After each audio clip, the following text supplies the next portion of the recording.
Hello everyone, welcome to my new vlog. कैसे हैं आप सब? उम्मीद है कि आप सब बहुत अच्छे होंगे और मज़े में होंगे फ्रेंड्स। तो अभी हो रहा है इवनिंग का टाइम और इवनिंग में आ गई हूँ मैं किचन में। और किचन में जो भी दिन भर में बर्तन वगैरह धोए थे, सुबह के टाइम पे जो बर्तन वगैरह धोया था वो सारे अपने अपने जगह पे लगा दूँगी। क्योंकि सारे बर्तन जैसे धो के रख देते हैं ना, तो इस टाइम तक सारा पानी सूख जाता है। फिर उन्हें अपने अपने जगह पे लगा देने से एक काम निपट जाता है। फिर बर्तन धुलने के बाद टोकरा खाली रहता है ना, तो फटाफट बर्तन धुल के उसमें रख जाते हैं, बहुत ईजी काम हो जाता है। तो जैसे जैसे जो जिसका टाइम मिलता है ना, वैसे वैसे वो काम मैं निपटाती रहती हूँ।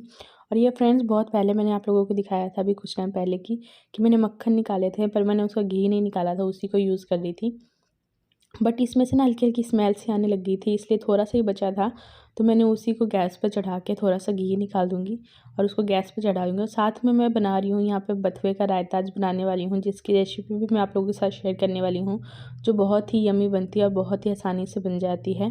तो एक तरफ मैंने बथुआ उबालने के लिए चढ़ा दिया है, दूसरी तरफ मैंने घी चढ़ा दी है बनने के लिए।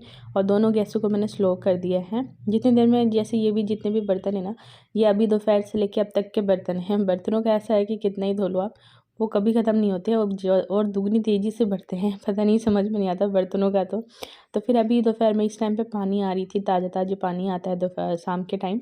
तो पानी आ रहा था ताज़ा, तो नॉर्मल मतलब जो पानी होता है ना, जो नॉर्मल, वो बहुत ज़्यादा ठंडा होता है। तो इस टाइम पे जो पानी आता है ना, वो गर्म होता है। तो इस टाइम पे जितने भी बर्तन हैं मैं इकट्ठे करके रख देती हूँ और शाम के टाइम पे मैं धोती हूँ। तो इससे क्या है, बर्तन भी इकट्ठे हो जाते हैं और आजकल इकट्ठे बर्तन धोने में ज़्यादा मज़ा आ रहा है। तो ऐसे दिन भर में जो रूटीन है वो कभी चेंज होता रहता है। कभी कभी मैं दो चार बर्तन होते हैं उनको धो लेती हूँ, कभी कभी इकट्ठे करके धोती हूँ। तो इससे एक रूटीन सा बदलता रहता है ना, तो ज़्यादा अच्छा सा लगता है, काम में बोरियत नहीं होती। और ये प्लास्टिक की एक टोकरे का पूरा सेट लेके आई थी मैं अब 99 स्टोर से। तो ये एक कप जैसा, ग्लास जैसा था। तो उसको उसमें मैंने चम्मच वगैरह रखना चालू कर दिया है। और ये देखिए हमारा घी लगभग बन के रेडी हो गया है और कितनी जल्दी बन गया। मैंने जितनी देर में बर्तन धोए ना, उतनी देर में ये बन के रेडी है। मेरा बथुआ भी बिल्कुल रेडी है। तो अब इसके बाद परी ने कहा मम्मा भूख लगा है, तो इसी बीच में मैंने उसके लिए 2 ब्रेड सेक देती हूँ। वो ब्रेड बड़े शौक से खा लेती है। अगर मैं उसको पराठा देती हूँ ना, तो वो इतने शौक से नहीं खाती जितने शौक से वो ब्रेड खा लेती है। और साथ साथ में जो भी किचन के थोड़े बहुत काम है क्लीनिंग की, वो भी निपटाती रहती हूँ। तो किचन काउंटर जो साफ़ रहता है ना, तो हमें काम करने में मुझे खासकर ज़्यादा मज़ा आता है। तो हल्का सा बहुत ही ईज़ी से मैं ब्रेड को सेक लेती हूँ और वो बड़े शौक से खा लेती है। तो मेरा तो अभी मेन यही होता है कि परी का पेट भरना है, चाहे वो कुछ भी खाए। क्योंकि आजकल वो पहले तो सब कुछ खा लेती थी, बट आजकल वो नहीं खाती है, सब्ज़ी वगैरह अवॉइड कर देती है। एक दो सब्ज़ी जो उसकी फेवरेट होती है तो वो खा लेती है, वैसे वो नहीं खाती सब्ज़ियाँ। तो यहाँ पे मैंने जो घी बना था उसको छान के हाथों हाथ बर्तन वगैरह में खाली कर दूँगी। और इतना घी बनाए, कोई नहीं, 2-3 दिन तो काम मेरा चल ही जाएगा। वेस्ट करने से तो अच्छा था कि घी निकाल लिया तो मेरा काम में आ जाएगा। और ब्रेड सिक गए तो ब्रेड सेक के मैं परी को दे देती हूँ, तब तक वो अपना ब्रेड खा लेगी और उसके बाद मैं वापस किचन के काम में लग जाऊँगी। सर्दियों का मौसम हो और बथुए का रायता ना हो, इसके बिना तो मज़ा ही नहीं आता। आजकल जब बथुए का रायता जिस दिन भी बनाती हूँ ना, उस दिन मुझे एक्स्ट्रा सब्ज़ी की ज़रूरत नहीं बनती। वो बहुत ही मतलब शौक से मेरे हस्बैंड खा लेते हैं बथुए का रायता। तो यहाँ पे लहसुन की कलियाँ मैंने छील ली हैं। बथुए के रायते में लहसुन का जो टेस्ट है ना, वो बहुत अच्छा आता है। आप लोग भी ट्राई करना। तो यहाँ पे मैंने लहसुन की कलियाँ 5-6 अब के अकॉर्डिंग मैंने, जैसे 2 जनों का मेरा बनता है रायता, 1 कप दही में मेरा रायता बन जाता है। तो उसी हिसाब से मैंने यहाँ पे लहसुन की कलियाँ लिए हैं, 5-6 कलियाँ ले ली हैं। उसमें बारीक बारीक हरी मिर्च काट ली है। इसके बाद मैंने ये कप वाली दही लेके आई थी। वैसे तो अगर आप घर पे जमाते हो तो बहुत अच्छी है, बट मैंने कभी जैसे एकदम से खाने का इच्छा होता है ना, तो फिर बहुत इजी बन जाता है। तो मैं कप वाली दही यहाँ पे यूज़ कर रही हूँ। इसको अच्छे से फेंट लेंगे, मिक्स कर लेंगे। नहीं तो फिर अगर आप इसे अच्छे से मिक्स नहीं करोगे ना, तो फिर फटी फटी सी फिर वो टेस्ट नहीं आता। इसलिए अच्छे से इसको मिक्स कर लेंगे। और इसमें मैंने 1 कप के समथिंग पानी ऐड कर दिया है। और आप अपने अकॉर्डिंग, अगर आपको गाढ़ी खानी है तो आप कम डाल सकते हो, बट यहाँ पे मुझे पतली ज़्यादा अच्छी लगती है, तो मैंने यहाँ पे 1 कप पानी ऐड कर लिया है। अब इसमें बारी आती है तड़के की। तो तड़के के लिए मैंने ऐसे छोटा सा पैन गरम करने के लिए रख दिया। अब पैन हमारा गर्म हो जाएगा ना, तो इसके बाद इसमें हम ऑयल डाल देंगे। आप चाहे तो घी से भी छौंक लगा सकते हो, पर मैंने यहाँ पे सरसों का तेल यूज़ किया है। सरसों के तेल से जो तड़का है ना, वो बहुत ज़्यादा अच्छा लगता है।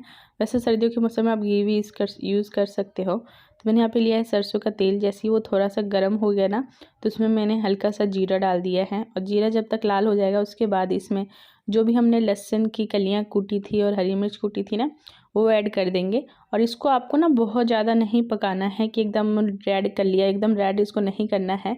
इसको हल्का सा बस ब्राउन करना है, उससे जो इसका टेस्ट है ना वो बहुत अच्छा आता है। फिर इसमें हल्का सा लाल मिर्च ऐड कर देंगे, और वो सबसे लास्ट में करेंगे, नहीं तो फिर आपकी लाल मिर्च जो है वो जल जाएगी। तो ये देखो हमारा तड़के के लिए, छोंक के लिए वो भी हमारा रेडी हो गया है। इसके बाद हमारा बथुआ बिल्कुल ठंडा हो गया है, तो इसको मैं अच्छे से निचोड़ लूँगी। इसका पानी नहीं होना चाहिए इसमें, नहीं तो फिर वो टेस्ट नहीं आता है। तो इसका पानी अच्छे से निचोड़ने के बाद इसको मैंने दही में मिक्स कर दी है, और जो हमने तड़का बनाया था ना वो हम इसमें मिक्स कर देंगे। और ये अभी से ही देखने में बहुत ज़्यादा टेस्टी लग रहा था। और स्वाद अनुसार इसमें नमक ऐड कर देंगे। और हमारे जो बथुए का रायता है ना वो एकदम रेडी है। इसको आप किसी भी तरीके से खा सकते हो। अगर आपने ये बना लिया ना तो सर्दियों के मौसम में सब्जी भी की ज़रूरत नहीं पड़ती है। उसके बाद जो भी थोड़े बहुत बर्तन वगैरह स्लैब पे थे रायता वगैरह के लिए, जो भी थोड़ी बहुत दही वगैरह गिरी थी उसे स्लैब काउंटर हम साफ़ कर लेंगे। और उसके बाद हम प्रिपरेशन करेंगे रोटियों की। रोटियाँ फिर मैं बना के रख देती हूँ। जैसे अभी 8:30 बजे का टाइम हो रहा है, तो मैं बना के रख दूँगी, क्योंकि 10-15 मिनट में रोटियाँ ठंडी नहीं होती, हॉटकेस में रहता है। तो इसी बीच में मैं तैयारी कर लूँगी सुबह की। एक्चुअली रात को अगर आप सोच के रखते हो ना कि सुबह बनानी क्या है, तो फिर आपको सुबह बनाने में टाइम नहीं लगता। क्योंकि अगर पहले से सोच के नहीं रखती ना कि सुबह बनानी क्या है, तो मुझे बहुत ज़्यादा टेंशन होती है। आधा घंटा तो यही सोचने में निकल जाता है कि बनेगा क्या।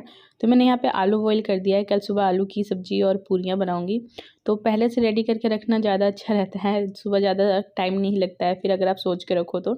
मेरे पास यहाँ पे आटा मैंने लगा रखा था, सुबह का थोड़ा सा आटा बच गया था, और मुझे यहाँ पे ज़्यादा रोटियाँ नहीं बनानी हैं, तो मैं पहले ये लोई बना लूँगी। इससे क्या होता है ना कि आटा अगर आपका थोड़ा बहुत बचता है ना तो वो बचेगा नहीं, क्योंकि हम बनाते हैं जैसे 4 रोटी हमें बनानी है तो उसमें थोड़ा सा आटा बच जाता है, तो वो वाला सिस्टम नहीं रहेगा। इसलिए अगर बची हुई आटा रहता है ना तो उसकी पहले से मैं लोई बना लेती हूँ, जिससे मेरी जो रोटियाँ हैं वो इक्वल डिवाइड हो जाती हैं और आटा नहीं बचता है।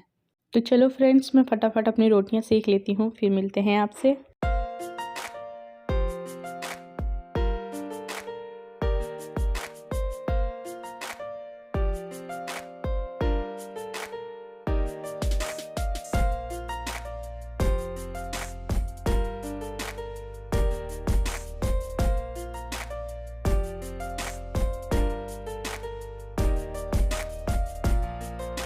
मैं इधर किचन में काम करती हूँ ना, तो इसी बीच में बच्चे दोनों बड़े आराम से खेलते हैं। मुझे अच्छा लगता है कि परी अब लड्डू के साथ दोनों एक दूसरे के साथ खेल लेते हैं, और बच्चों को खेलते हुए देख के ना बहुत सुकून सा मिलता है दिल को। तो परी यहाँ पे मुझसे आजकल जैसे जैसे बड़ी हो रही है ना, बहुत सारे क्वेश्चन पूछती है, मम्मा ये कैसे होता है, मम्मा वो कैसे होता है। और लड्डू जैसे सेम जैसे परी जैसे जैसे हरकतें करती है ना, वो सेम वैसे उसकी डुप्लीकेट है, मतलब उसकी एक्टिंग करता है, तो उसकी कॉपी करता है। तो यहाँ पे दोनों भाई बहन खेल रहे हैं। इसके बाद एक और छोटी सी टिप्स है कि जब भी मैं रोटियां सेकती हूँ ना, तो जो मेरी लास्ट की रोटी होती है ना फ्रेंड, उतनी देर में मेरे जो स्लैब का जो काउंटर है ना, मतलब किचन का जो काउंटर है जो स्लैब है, वो ना मेरी क्लीन हो जाती है। तो एक हैबिट मेरी बनी हुई है। बीच में तो ये हैबिट छूट गई थी, काम ही नहीं होते थे, बट अब वापस ऐसा लग रहा है धीरे धीरे जो स्पीड है ना वो मेरी वापस आ रही है। तो जितनी देर में मेरी ये लास्ट की रोटी सीखेगी ना, उतनी देर में सारी चीज़ें अपनी अपनी जगह पे रख दूँगी। और एक चीज़ और है, जैसे कि अगर आप किचन में सब चीज़ों की अपनी अपनी जगह बना के रखते हो ना, तो आपको चीज़ों को समेटने में ज़्यादा टाइम नहीं लगती है। और ये लास्ट की रोटी सीखती है ना, उतनी देर में मेरी जो स्लैब है, वो आटा है, वो बिल्कुल क्लीन हो जाता है। तो एक छोटी सी हैबिट से जो किचन है ना, काउंटर है ना, वो हमेशा क्लीन रहता है। बाद में हमें नहीं सोचना पड़ता कि बाद में जाके हमें किचन काउंटर साफ़ करना है, किचन की क्लीनिंग करनी है, हाथों हाथ हो जाती है, तो ज़्यादा अच्छा लगता है।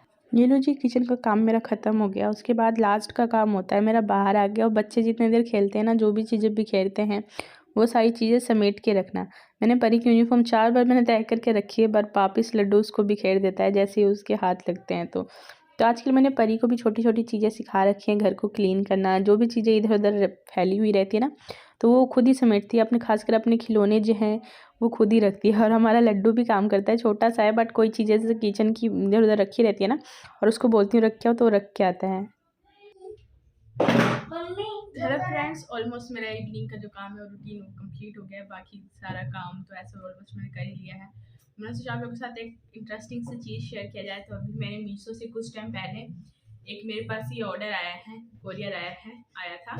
तो मैंने अभी तक इसे ट्राई नहीं किया है, तो मैंने सोचा इसे आप लोगों को शायद दिखाना चाहिए, क्योंकि बहुत ही रीज़नेबल प्राइस में मुझे एक कुर्ती मिली थी, और आप लोग भी चाहे तो परचेज़ कर सकते हैं। ये चिकनकारी की कुर्ती है, और पूरी कुर्ती पे ना बहुत फिनिशिंग के साथ इस तरीके के काम किया हुआ है। और जैसे ही फ्रंट साइड है ना, वैसे ही पूरा का पूरा बैक साइड है। और पूरे कुर्ती पे देखो, ऑल ओवर कुर्ती पे इस तरीके से फिनिशिंग के साथ धागे की कढ़ाई की हुई है, जिसे स्पेशली चिकनकारी कुर्ती बोली जाती है। और खूब चल रही है यार पैटर्न, जो ये वाली जो कढ़ाई है ना आजकल खूब चल रही है। मतलब बहुत ही एक्सपेंसिव मिलती है ये वाली कुर्ती। अगर आप किसी मॉल में लेने जाते हो ना तो 799 899 इस तरीके की इसकी प्राइस रहेगी। बट ओनली स्पेशल कभी कभी सेल लगता है ना, कायरा ब्रांड की कुर्ती है, तो आप मीशो पे सर्च करोगे तो आपको भी मिल जाएगी। वैसे अगर आप सर्च करोगे तो फिर 599 की या 550 के अराउंड आपको मिलेगा। बट जब भी कायरा ब्रांड की कुर्तियाँ सेल में लगती है ना, तो आपको ये बहुत ही रिजनेबल प्राइस में मिलती है। जैसे कि मुझे मिला था ओनली 450 की, सिर्फ 450 रुपये की कुर्ती मिली थी। और बहुत ही अच्छी, बहुत सारे कलर इसमें आपको अवेलेबल मिल जाएंगे। बस तो मैंने ये स्काई ब्लू कलर की मंगवाई थी, जिसकी बाजू पे भी पूरा इस तरीके का नेट का काम है और यहाँ पे भी कढ़ाई का काम किया हुआ है। और बिल्कुल फिटिंग के बाद फिटिंग की आ रही है कुर्ती, मतलब साइड से जो फिटिंग होती है कुर्ती तो बिल्कुल प्रॉपर फिटिंग है। तो कुर्ती मुझे बहुत अच्छी लगी। 450 रेंज में बहुत ही बहुत अच्छी लगी मुझे ये, बहुत अच्छी। और इसमें प्रॉपर पूरा इंटरलॉक का काम किया हुआ है और नीचे अस्तर भी इसमें काफ़ी अच्छा मतलब दिया हुआ है। ये नहीं है कि सस्ता 450 रुपये में कुछ भी दे दिया आपको। बहुत ही अच्छी वाली कुर्ती मुझे परचेज हुई है और बहुत ही हैवी वाली क्वालिटी है। तो आप लोग भी चाहे तो परचेज कर सकते हैं। बस फ्रेंड, इसी के साथ इसकी वीडियो को यहीं पे एंड करते हैं। फिर मिलते हैं अगली इंटरेस्टिंग वीडियो में। Bye bye. क्या हुआ लड्डू बॉय?